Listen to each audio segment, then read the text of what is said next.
ഈ സജനയുടെ അവിഹിത ഗർഭത്തിന്റെ ഉത്തരവാദി പൂക്കുറ്റിയാണോ അല്ലേ എന്നുള്ള സംശയം ഇവിടെ നിൽക്കുവാണ്. ദിയാസന ചോദിക്കുന്ന ചോദ്യം നോക്കിയേ. സജയുടെ കുട്ടിയുടെ അച്ഛൻ ആരാന്ന് അറിയണോ? ഇങ്ങനൊരു സംഭവം നടന്നിട്ടുള്ളൂ. എനിക്ക് വേണമെങ്കിൽ ഇത് തെളിവിന് വേണമെങ്കിൽ അന്ന് എടുത്തിടാം, എവിടെ വേണമെങ്കിലും എനിക്ക് മീഡിയ എടുത്തിടാം. പക്ഷെ എനിക്കിത് കേസ് നടക്കുന്നതുകൊണ്ട് ഇത് ഇങ്ങനത്തെ ഒരു ലീഗൽ വശത്തിൽ ഇങ്ങനെ ചെയ്തുകൂടാ എന്നുള്ളത് അറിയാവുന്നത് കൊണ്ട് മാത്രമാണ് ഒരു ഡീല് ചെയ്യുന്ന വെച്ചാല് എനിക്കത് ചെയ്യാനായിട്ട് എന്നെ കൊണ്ട് പറ്റൂന്നാണ്, ഞാൻ പറ്റൂന്നല്ലേ പറയുന്നത്, അത് ചെയ്യുകയും ചെയ്യും. അതുപോലെ ചെയ്തതാണ്. അതിന്റെ കയ്യില് എനിക്ക് ഇവരുമായിട്ട് മാനസികമായിട്ട് അടുപ്പില്ല. എനിക്ക് തന്ന ക്യാഷ് എത്ര ആണെന്ന് പറയണ്ടേ ഞാൻ. ഇവര് വലിയ ഒരു ഫ്രണ്ട് സർക്കിൾ ഉണ്ട്. ഇതിന്റെ പ്രത്യേകതയുണ്ട്. ഒരാൾ ഒരാളോട് പറയും, ഒരാൾ മറ്റൊരാളോട് പറയും, അവര് 4 പേരോട് പറയും, എല്ലാവരും കോൾ അങ്ങോട്ട് റെക്കോർഡ് ചെയ്യും. ഹലോ എടാ, ഞാൻ മെസ്സേജ് അയച്ചാൽ എനിക്ക് എന്റെ ഭാഗം ക്ലിയർ ചെയ്യണം. എനിക്കത് എന്റെ ക്ലിയർ ചെയ്യാനേ പറ്റൂ. കാരണം ഞാൻ ഒരുമാതിരി കേക്കണേനൊക്കെ ഒരു വാശി എല്ലാവർക്കും ഉണ്ട്. ഇപ്പൊ എനിക്ക് വേണമെങ്കിൽ വാശിക്ക് പറയാം, അവർക്ക് ഇങ്ങനത്തെ ഒരു മിസ്റ്റേക്ക് പറ്റിയിട്ടുണ്ടെങ്കിൽ അവര് ഗവൺമെന്റിനെ പറ്റിക്കാൻ വേണ്ടിയിട്ടും ടാക്സ് വെട്ടിക്കാൻ വേണ്ടിയിട്ടും അവര് ചെയ്തത് കള്ളത്തരം. മറ്റവർക്ക് എന്ന് വെച്ചാൽ അവരുമായിട്ട് എന്തോ പൈസയുടെ എന്തോ അവര് തമ്മിൽ എന്തോ ഇടപാടുണ്ട് തോന്നുന്നുണ്ട്. അതെന്തോ കൊടുക്കാതിരിക്കുക, അത് ഞാൻ അറിയേണ്ട ആവശ്യമുള്ള കാര്യമല്ല. എനിക്ക് ഒരു വർക്ക് കിട്ടി, ഇന്നൊരു സാധനം ഒരാൾ കൊണ്ടുവന്ന് ഏൽപ്പിക്കുന്ന ഈ സാധനം ഞങ്ങൾ പറഞ്ഞത് വെറുതെ കൊണ്ടുവന്ന് തന്നിട്ടുണ്ടെന്നാണെങ്കിൽ അവരതിന്റെ എത്രയെന്ന് ശരിക്കും എന്റെ പേയ്മെന്റ് എനിക്ക് തരാമെന്ന് പറഞ്ഞിട്ടുണ്ട്. അതിപ്പോ ഇവിടെയുള്ള ഈ ലോകത്ത് ഏതൊരു മനുഷ്യന്റെ എന്റെ അടുത്ത് വന്നിട്ട് ഒരു ഡീല് ചെയ്യാന്ന് വെച്ചാല് എനിക്കത് ചെയ്യാനായിട്ട് എന്നെ കൊണ്ട് പറ്റൂന്നാണ്, ഞാൻ പറ്റൂന്ന് തന്നെ പറയാൻ ഞാൻ അത് ചെയ്യുകയും ചെയ്യും. അതുപോലെ ചെയ്തതാണ്. അതിന്റെ കയ്യില് എനിക്ക് ഇവരുമായിട്ട് മാനസികമായിട്ട് അടുപ്പമില്ല. ഇവര് ഞാൻ ഇതിനുമ്പ് കണ്ടിട്ടില്ല, മനസ്സിലായി. അപ്പൊ ഇതൊക്കെ ഇവര് ചെയ്തിട്ടുണ്ടല്ലേ. സ്വർണ്ണക്കടത്ത്, മലദ്വാർ കടത്ത്, എന്തുവാ പിള്ളേരെ പണം ഉണ്ടാക്കാൻ വേണ്ടിട്ട്. എനിക്ക് ഇവരറിയാൻ പാടില്ലാത്ത ആൾക്കാരാണ്. ഇപ്പൊ എനിക്ക് ഈ വർക്ക് പറഞ്ഞ ആൾക്കാരെയും എനിക്കറിയാൻ പാടില്ല. ഇങ്ങനെ ഒരു സംഭവം ഉണ്ട്, ചെയ്യാൻ പറ്റുമോ എന്ന് ചോദിച്ചു. ഞാൻ ആലോചിച്ചപ്പോ എനിക്ക് ആ സമയത്ത് എനിക്ക് നിക്കക്കളിയില്ലാത്തൊരു സമയമായിരുന്നു. ഞാനത് ഓക്കെ പറഞ്ഞ് ചെയ്തു. പക്ഷെ അത് ഇത്രത്തോളം ഒരു വേഴ്സ്റ്റ് സിറ്റുവേഷനിലോട്ട് പോകുമെന്ന് എനിക്ക് അറിയേണ്ടതില്ല. സത്യത്തിൽ അത് ചെയ്തതിന്റെ പേരിൽ അത് വേണ്ടായിരുന്നു എന്ന് അത് ചെയ്ത് കഴിഞ്ഞപ്പോഴാണ് മനസ്സിലെന്താണ് അത് ചെയ്യണ്ടായിരുന്നത്. ഇങ്ങനത്തെ ഒരു എന്താ പറയാ ഇങ്ങനത്തെ ഒരു സംഭവമായി പോയല്ലോ എന്ന് ആ സമയത്താണ് വിചാരിക്കുന്നത്. പക്ഷെ അത് ഇത്രയും പോലും നീങ്ങൂലായിരുന്നു. ഈ ദിവസം വരെ പോലും ഇത് നീണ്ടു പോകൂലായിരുന്നു. ഇവര് ചെയ്തത് എന്താന്ന് വെച്ചാല് പോയത് അവരുടെ മുതൽ തന്നെയാണ്. എനിക്കറിയാം അവരുടെ മുതൽ പോയാൽ അവർ അന്വേഷിക്കാം. അഫ്കോഴ്സ് ഇപ്പൊ എന്റെ മുതലാണ് പോണെങ്കിൽ ഞാനും അന്വേഷിക്കും. ഞാൻ ഇതിന്റെ ഇടയിൽ ഇത് ആരുടെ മുതലാണ്, ഇത് എന്താണ് സംഭവം, ഞാൻ ഇതൊന്നുമല്ല. എന്നെ വിളിച്ചിട്ട് ഒരാൾ പറഞ്ഞത് കാര്യം ഇത് ചെയ്യാൻ പറ്റുക, എനിക്ക് പേയ്മെന്റ് തന്നാൽ ഇതിപ്പോ ആരാണെങ്കിലും ആരുടെയും കാര്യം അറിയില്ല, ഞാനത് ചെയ്യും. കാരണം എനിക്ക് എത്ര റിസ്ക് പിടിച്ചിട്ട് നിൽക്കുന്ന എന്റെ ലൈഫ് അങ്ങനെയാണ്. എനിക്ക് റിസ്ക് എടുക്കാൻ വേണ്ടി തയ്യാറായി തന്നെ നിന്നൊരാളാണ് ഞാൻ. അപ്പൊ അതിന്റെ പുറകിൽ എന്താണ് എന്റെ ബാക്ക്ഗ്രൗണ്ട് എന്ന് അന്വേഷിച്ചിട്ടില്ല, ഞാൻ ചിന്തിച്ചിട്ടില്ല. അതെന്റെ പൊട്ടത്തരാണ്, ഞാൻ ചിന്തിക്കണമായിരുന്നു. ഓക്കെ, അപ്പൊ ഇതെന്താണ് പരിപാടി എന്ന് ചോദിച്ചു കഴിഞ്ഞാൽ എനിക്കും അറിയത്തില്ല. എന്തോ അൽക്കുലത്ത് പരിപാടിയാണെങ്കിൽ അങ്ങനെ വല്ല കടത്തോ അങ്ങനത്തെ എന്തെങ്കിലും ആണ് ചെയ്തിട്ടുള്ളതെങ്കിൽ തെറ്റ് തന്നെയാണ്. ഓക്കെ, ബേസിക്കലി പിന്നെ ഞാൻ ആദ്യമേ ഈ വിഷയം തുടങ്ങിയ സമയത്ത് പറയുന്നുണ്ട്, എല്ലാവരും ഇവരെ ഗ്രൂപ്പുകൾ മൊത്തം കണക്കാണ്. പിന്നെ തമ്മിൽ ഭേദം തൊമ്മനെന്ന് പറഞ്ഞാൽ നമുക്ക് ഓരോന്നിനെ മാറ്റി നിർത്താമെന്നല്ലാണ്ട് ആരെ നമുക്ക് പക്കയായിട്ട് സപ്പോർട്ട് ചെയ്യാനായിട്ട് പറ്റത്തില്ല. ഓക്കെ, ആരെ ഞാൻ ഫിറോസിന്റെ കാര്യമല്ല ഞാൻ പറഞ്ഞിട്ടുണ്ട്, ആരെ നമുക്ക് കണ്ണട സപ്പോർട്ട് ചെയ്യാൻ പറ്റത്തില്ല. പിന്നെ ഇവിടെ സജിനെ ഇപ്പൊ ചെയ്യുന്നതെന്ന് വെച്ച് കഴിഞ്ഞാൽ ഇവളുടെ ഉടായ്പകൾ മറക്കാൻ വേണ്ടിയിട്ട് മറ്റുള്ളവരുടെ കാര്യങ്ങളിലോട്ട് ഇവള് സംഭവങ്ങൾ എടുത്തിടുകയാണ്. എന്നാൽ ഇവളുടെ കല്യാണം ഒരു തെളിവില്ല. ഇതാണ് അവസ്ഥ. ഇവിടെ ഇപ്പം എന്താണ് ഏതാണ് സാധനം എന്ന് പോലും പറയുന്നില്ല. ഇനി എന്തെങ്കിലും ആണെങ്കിൽ സ്മഗ്ലിംഗ് ആണെങ്കിൽ അത് തെറ്റ് തന്നെയാണ്. നമ്മുടെ രാജ്യത്ത് നിന്ന് അങ്ങോട്ടും ഇങ്ങനത്തെ പരിപാടികളൊക്കെ ഉണ്ടെങ്കിൽ അത് പോലീസ് കൈകാര്യം ചെയ്യേണ്ട കാര്യം തന്നെയാണ്. നമ്മുടെ നിയമം ഒക്കെ ഇതിൽ ഇടപെടേണ്ട കേസുകൾ തന്നെയാണ്. മറിച്ച് ഇവളുടെ കുളിസിതങ്ങളും അവിഹിതങ്ങളും മറച്ചു വെച്ചുകൊണ്ട് വേറെ ട്രാക്ക് മാറ്റി വിട്ടിട്ട് ഇവൾ സേഫ് ആവാൻ നോക്കുന്ന ആ പരിപാടി നടക്കത്തില്ല. പക്ക ഹണി ട്രാപ്പാണ്. ഓസ്കാർ അവാർഡ് വാങ്ങിയ ഒരുത്തന് ഹണി ട്രാപ്പ് ചെയ്യുന്ന സജിനെ നൂറിനെ നമുക്ക് കാണാൻ സാധിക്കുന്ന സുഹൃത്തുക്കളെ. നല്ല ഒരു അടിപൊളി പരിപാടിയാണ്. അപ്പൊ അടുത്ത് നമ്മുടെ ദിയാസന ഒരു ലൈവില് കുറച്ച് കാര്യങ്ങൾ പറയുന്നുണ്ട്, കേട്ടോ.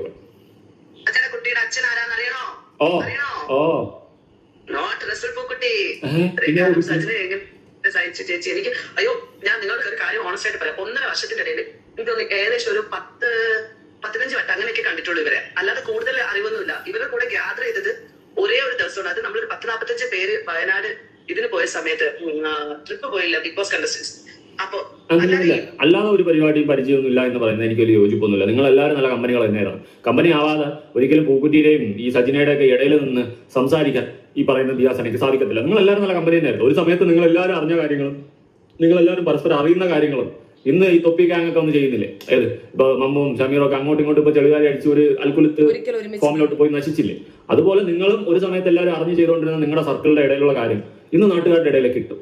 ഇന്ന് നിങ്ങൾ അങ്ങോട്ടും ഇങ്ങോട്ടും ചേരി തിരിഞ്ഞതും തമ്മിലടിക്കുന്നു, നാട്ടുകാർ ജഡ്ജ് ചെയ്തുകൊണ്ടിരിക്കുന്നത്. ഇതാണ് ഇപ്പോൾ നടക്കുന്നത്. ഇതൊരു ജഡ്ജ്മെന്റിൽ ഞാൻ ഉള്ള കാര്യം പറയാം, തമ്മിൽ ഭേദം തൊമ്മനെന്ന് പറഞ്ഞ് നിങ്ങളെ വേണമെങ്കിൽ ചൂണ്ടിക്കാണിക്കാം, കുഴപ്പമില്ല. പക്ഷെ ഒരു സമയത്ത് നിങ്ങൾ എല്ലാവരും പരസ്പരം അറിഞ്ഞിരുന്ന കാര്യങ്ങളൊക്കെ തന്നെയാണ്. അന്ന് പ്രതികരിക്കാണ്ട് ഇന്ന് വന്നിട്ട് നിങ്ങൾക്കെതിരെ സജിന തിരിഞ്ഞപ്പോൾ നിങ്ങൾ എല്ലാവരും തിരിഞ്ഞ് അടിക്കുന്നു, അടിച്ചണ്ണാക്കി കൊടുക്കുന്നു. ഇതാണ് സംഭവിച്ചുകൊണ്ടിരിക്കുന്നത്. പിന്നെ സജിന എവിടെ എത്രയും വലിയ ഫ്രോഡാണെന്ന് ഫിറോസിന്റെ ആ 3 വീഡിയോ മാത്രം കണ്ടാൽ മതി, വേറെ ഒന്നും കാണണ്ട. ആ 3 വീഡിയോയിലുണ്ട് സജിന എന്ന് പറയുന്നവൾ എത്രത്തോളം മ്ലേച്ഛമാണ്. ഇനി അതിന്റെ അപ്പുറം അവക്കൊരു ഇതുണ്ടെന്ന് എനിക്ക് തോന്നുന്നില്ല. ഇനി നാണോ മാനോ ഉൾപ്പില്ലാണ്ട് വന്നിട്ട് എന്തൊക്കെയോ കുറച്ച് തള്ളുന്നു, അല്ലാണ്ട് ഒരു തേങ്ങയില്ല. എന്തായാലും ചെയ്യാൻ തന്നെ പറയാം. സ്ത്രീയായിട്ട് ഒന്നും അറിയില്ല മോനെ. ഈ സ്ത്രീ യാത്ര ചെയ്യുന്ന സമയത്ത് ഫ്രണ്ട്സ് ഇങ്ങനെ ബിഗ് ബോസ് കണ്ടസ്റ്റൻസ് കൂടി ഇരിക്കുന്ന സമയത്തൊക്കെ ഉള്ള കാഴ്ചകളല്ലാതെ ഈ പറഞ്ഞ ഇയാള് വിളിച്ച് എന്താ പറയാ റസൂൽ പൂക്കുട്ടി വിളിച്ച് ചോദിക്കും നമ്മളടുത്ത്, അങ്ങോട്ട് പോവാനൊക്കെ പറയും, ഇവളെ ആത്മഹത്യക്ക് ശ്രമിച്ചു, ഇവളെ അത് ചെയ്തു ഇത് ചെയ്തെന്നൊക്കെ. അപ്പൊ അങ്ങനെയൊക്കെ പോയതല്ലാതെ അറിയില്ല. അതെന്താ നമ്മളെ ചേച്ചി അങ്ങനെ അതൊന്നും അറിയില്ല എന്ന് പറയുന്നത്? അതിലെനിക്ക് യോജിപ്പൊന്നുമില്ല. കാരണം നിങ്ങളെല്ലാവരും നല്ല കൂട്ടുകൾ തന്നെ. ഇവര് തമ്മിൽ നല്ല രൂപത്തിലുള്ള കണക്ഷൻസും സൗഹൃദവും ഇല്ലെങ്കിൽ സജന ആത്മഹത്യക്ക് ശ്രമിക്കുന്നു, ഒന്ന് പൊയ്ക്കോ ദിയ എന്ന് പൂക്കുറ്റിക്ക് ഒരിക്കലും ദിയയോട് വിളിച്ചു പറയാൻ പറ്റില്ല. അപ്പൊ ഇവര് തമ്മിൽ ഒരു കാലത്ത് വളരെ ഇന്റിമസി റിലേഷൻസ് ഉണ്ടായിരുന്നു. ഏതൊക്കെയോ സാഹചര്യങ്ങളാൽ ഇവർ പരസ്പരം തെറ്റിയപ്പോൾ ഇവർ പരസ്പരം അങ്ങോട്ടും ഇങ്ങോട്ടും ചളിവാരി എറിയും. ആദ്യം ഫിറോസിനെതിരെ സജന 2 തവണ ലൈവ് വിടുന്നു. അതിനകത്ത് ഫിറോസിന്റെ കുറച്ച് കാമഭ്രാന്തുകളും കുറച്ച് ലീലകളും പുറത്തു പറയുന്നു. അവന്റെ ലീലാവിലാസങ്ങളിൽ ചെറിയ പിള്ളേരടക്കം ഉണ്ട് എന്നത് സജന പറയുന്നു. ഫിറോസിന് മുന്നും പിന്നും നോക്കാനില്ല. അതുവരെ ഫിറോസ് ഒരുപക്ഷെ കുഞ്ഞിനെ വിചാരിച്ചിട്ട് ഒതുങ്ങിയിരുന്നിട്ടുണ്ടാവാം. കാരണം അച്ഛൻ മോശക്കാരനാണ്, അമ്മ മോശക്കാരിയാണ് എന്നറിയുമ്പോൾ ആ കുഞ്ഞു പിന്നീട് ഈ സമൂഹത്തിൽ അനുഭവിക്കേണ്ടി വരുന്ന പ്രയാസങ്ങളെ മാനിച്ചിട്ട് ഒരുപക്ഷെ മിണ്ടാതിരുന്നിട്ടുണ്ടാകാം. പിന്നീട് ഫിറോസ് 2ഉം കൽപ്പിച്ച് 3 വോയിസ് എടുത്ത് പുറത്തിട്ടു. ഫിറോസിന്റെ ചാനലിൽ തന്നെ അത് കിടപ്പുണ്ട്. ലക്ഷക്കണക്കിന് ആളുകൾ ഇതിനോടകം കാണുകയും ചെയ്തു. ആ വോയിസുകൾ മാത്രം കേട്ടാൽ മതി കൃത്യമാണ് സജന എന്താണ് എന്നറിയാം. കാരണം സജനയുടെ ഉമ്മയടക്കം ഇവളുടെ അവിഹിത ഗർഭവും അലസിപ്പോയ ഗർഭത്തിന്റെയും കാര്യങ്ങൾ പൂക്കുറ്റിയോട് സംസാരിക്കുന്ന വോയിസ് വെടിപ്പായിട്ട് ഫിറോസ് എടുത്തിട്ടുണ്ട്. അത് തന്നെ മതി ഇവൾ എന്താണ് എന്ന് മനസ്സിലാക്കും. രക്ഷപ്പെട്ട പോയ അയാളെ കാണാനില്ലല്ലോ, അയാൾ പോകില്ലല്ലോ, അയാളല്ലേ നമ്മുടെ കഥയിലെ കഥാനായകൻ. സജനയൊക്കെ കഴിഞ്ഞില്ലേ നീ എവിടെ വർക്ക് ചെയ്യുന്നത്? എനിക്കൊരു ജോലിയില്ല, കൂലിയില്ല, ഒന്നുമില്ല. നിങ്ങൾ ആരെങ്കിലും എനിക്ക് എന്തെങ്കിലും എന്നിട്ട് എന്റെ ജീവിതം എന്നെ നോക്ക്. ഞാൻ പിന്നെ ഇവിടെ ഞാൻ എന്നെ എങ്ങനെ നോക്കുമെന്ന് പറഞ്ഞ് ആലോചിച്ചോണ്ടിരിക്കുമ്പോൾ ഇനി നിങ്ങളെയും കൂടി ഞാൻ നോക്കാം. സബാഷ്. ബാക്കി അവല്ലേ തരാം. അടിവാ. ഈ ജോലി എന്താ എന്ന് വന്ന് ചോദിക്കുന്നത് നമ്മളെ കുത്തുന്ന ഒരു രീതിയായിട്ട് എനിക്ക് മനസ്സിലായത്. മുമ്പ് എനിക്കത് മനസ്സിലായിട്ടുണ്ടായിരുന്നില്ല. മനസ്സിലായിട്ടില്ലല്ലേ? എനിക്കിത് മുന്നേ അറിയാം. പിന്നെ പേഴ്സണലിയൊക്കെ ചാറ്റ് ചെയ്യുമ്പോൾ ചിലവ് ചോദിക്കും വേറെ എന്തെങ്കിലും പരിപാടി ഉണ്ടോ എന്നൊക്കെ ചോദിക്കും. അല്ലാണ്ട് വന്നിട്ട് നിനക്കൊന്നും വേറെ പണിയില്ലേടാ, വല്ല പണിക്കും പോണ എടാ കിഴങ്ങന്മാര്, നീയൊക്കെ പണിക്ക് പോണേക്കാളും പണിയെടുത്താണ് ഇത് കഴിക്കുന്നമാരത്ത്. ഇത് പണിയാണ്, 1.5 പണിയാണ്. ലീഗൽ ആക്ടിവിറ്റിയായി ബന്ധപ്പെട്ടിട്ടാണ് ഇതിനെ എന്താ പറയാ പോർട്രേറ്റ് ചെയ്യാൻ ശ്രമിക്കുന്ന എന്നുള്ള ഒരു സാധനം ഞാൻ ഈ അടുത്ത സമയത്ത് അറിയുന്നത്.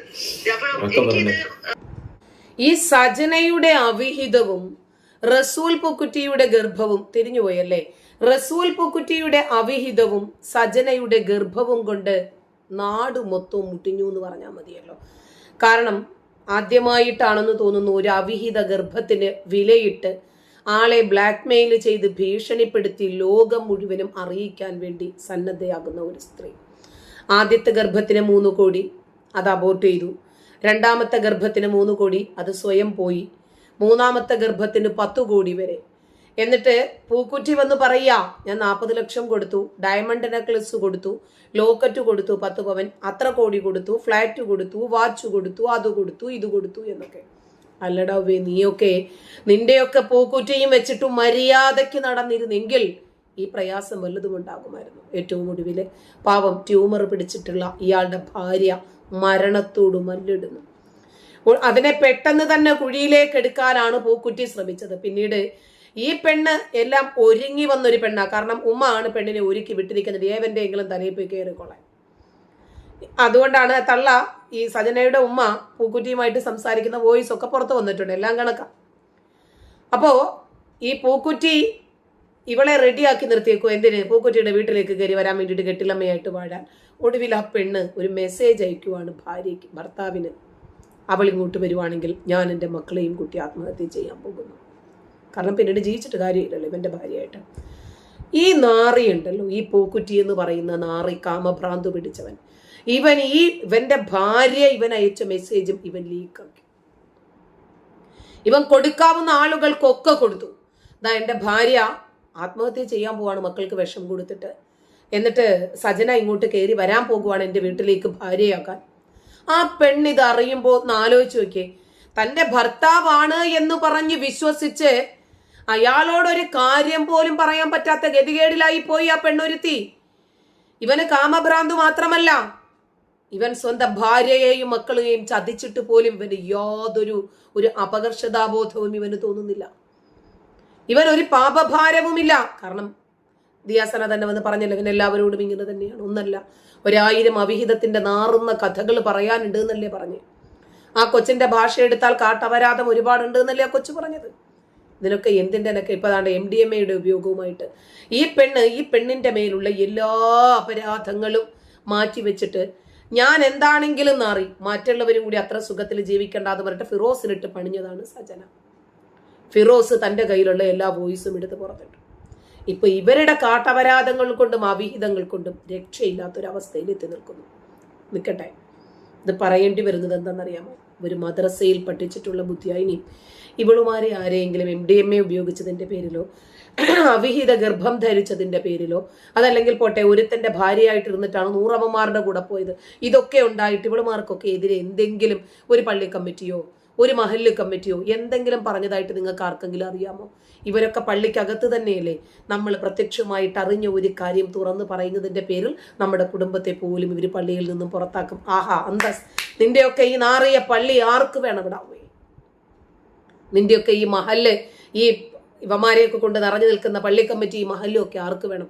എല്ലാവരെയും ചത്ത് കഴിഞ്ഞാല് മണ്ണിനടിയിൽ തന്നെയാണ് എല്ലാവരും പോകുന്നത്. കുറച്ച് ആളുകൾ ചിലപ്പോൾ പഠിക്കുന്നതിന് വേണ്ടിയൊക്കെ ഹോസ്പിറ്റലിലൊക്കെ ശവം ഡെഡിക്കേറ്റ് ചെയ്യുന്ന ആളുകളുണ്ട്. അത് കഴിഞ്ഞാലും ബാക്കിയുള്ളതൊക്കെ കൊണ്ടുപോയി കുഴിച്ച് തന്നെ ഇടുന്നത്. അതുകൊണ്ട് അതൊന്നും പറഞ്ഞിട്ട് ഇപ്പൊ പേടിപ്പിക്കാനൊന്നും പറ്റില്ല, നിൽക്കട്ടെ. എന്നിട്ട് ഇവര് പറയുന്നത് ഒരു കൊച്ച് ചിലങ്ക കെട്ടിയതിന്റെ പേരില് ആ കൊച്ചിന്റെ ഉമ്മ മരിച്ചിട്ട് പള്ളിക്കാട്ടിലേക്ക് എടുക്കണം. ഇവരുടെയൊക്കെ എല്ലാവരും പള്ളിക്കാട്ടിലേക്ക് തന്നെയാണല്ലോ അല്ലെ. അപ്പോൾ ഈ ഒരുത്തന്റെ ഭാര്യയായിരുന്ന് മറ്റൊരുത്തന്റെ കൂടെ പോയി അവിഹിത ഗർഭത്തിനാണ് കോടികൾ വിലയിടുന്നത്. ഈ സജനയൊക്കെ പള്ളിക്കകത്താണോ പള്ളിക്ക് പുറത്താണോ? ഈ കാമഭ്രാന്തുമായിട്ട് ആരെ കിട്ടിയാലും ഗർഭമുണ്ടാക്കാനും പിന്നീട് കോടികൾ കൊടുത്ത് മേക്കപ്പ് ചെയ്യാനും നടക്കുന്ന പൂക്കുറ്റിയൊക്കെ അകത്തോ പുറത്തോ? റസൂൽ പൂക്കുട്ടിയുമായിട്ടുള്ള സംഭാഷണ ശകലങ്ങളും ഇവളുടെ ഉമ്മയും റസൂൽ പൂക്കുട്ടിയും തമ്മിലുള്ള സംഭാഷണങ്ങൾ, സജനയും പൂക്കുട്ടിയും തമ്മിലുള്ള സ്വകാര്യ സംഭാഷണങ്ങൾ, ഫിറോസ് നശിപ്പിച്ചു എന്ന് പറയുന്ന 17കാരി പെൺകുട്ടിയുമായിട്ടുള്ള സ്വകാര്യ സംഭാഷണങ്ങൾ, ഇതൊക്കെ എടുത്ത് പുറത്തിട്ടത് സജനയാണ്. സജന പലർക്കും സെൻഡ് ചെയ്തു കൊടുത്തത് കൊണ്ടാണല്ലോ ഇതിപ്പോൾ പുറത്ത് കിടന്ന് കളിക്കുന്നത്. എന്നിട്ട് എല്ലാവർക്കും എതിരെ സജന കേസ് കൊടുക്കും അത്രേ. സജനക്കെതിരെ വീഡിയോ ചെയ്ത സകലമാന യൂട്യൂബർമാരെയും കമ്പിയഴി എണ്ണിക്കാൻ വേണ്ടിയിട്ട് കമ്പിത്താത്ത ഇറങ്ങി പുറപ്പെട്ടിരിക്കുകയാണ്. ആര് തന്നു എന്നുള്ളത്. പക്ഷെ അതിന്റെ പൂർണ്ണ ഉത്തരവാദിത്വം സജനയ്ക്ക് തന്നെയാണ്. കാരണം സജന തന്റെ കയ്യിലുണ്ടാക്കുന്ന വോയിസ് ആർക്ക് കൊടുത്താൽ അത് ഒരു വലിയ ക്രൈമിന്റെ ഭാഗമായിട്ട് കൊടുക്കുന്നതാണ്. കാരണം മാസങ്ങൾക്ക് വിഷയം മനസ്സിലാക്കിയിട്ടുണ്ടെങ്കിൽ അത് പോലീസ് സ്റ്റേഷൻ പ്രത്യേകം പരാതി കൊടുക്കണമായിരുന്നുള്ളതാണ്. അതായത് ഇങ്ങനെ ഒരു 17കാരിയായിട്ടുള്ള ഒരു പെൺകുട്ടിയുമായിട്ടാണ് കോണ്ടമിടാതെ ഫിറോസ് ബന്ധപ്പെട്ടത് എന്ന രൂപത്തിലുള്ള ഒരു വോയിസ് ഒരു കൊച്ചിനെ കൊണ്ട് ഈ പെണ്ണ് തന്നെ പറയിപ്പിക്കുന്നുണ്ട് സജന. പോലീസിനെ അറിയിക്കണ്ടേ? ആ കൊച്ചിന്റെ പേരൻസിനെ അറിയിക്കണ്ടേ? ആ കൊച്ചിന്റെ പേരൻസിന്റെ സാന്നിധ്യത്തിലല്ലേ ഇത് സംസാരിക്കേണ്ടത്? ഫോണിൽ സംസാരിച്ച് കൊച്ചിന്റെ പേര് പോലും സെൻസർ ചെയ്യാതെ എടുത്ത് ഇട്ട് കൊടുക്കണമെങ്കിൽ ഇവളും മറ്റുള്ളവരെ തോൽപ്പിക്കാൻ വേണ്ടി ചെയ്തതാണ്. ഫിറോസിനിട്ടൊരു പണി കൊടുക്കണമെന്നേ എന്താണെങ്കിലും ഞാൻ നാറി. ഇനി ആരും അത്ര സുഖത്തിൽ ജീവിക്കണ്ട എന്ന് ഈ പെണ്ണങ്ങോട്ട് തീരുമാനിച്ചു. നന്ദി.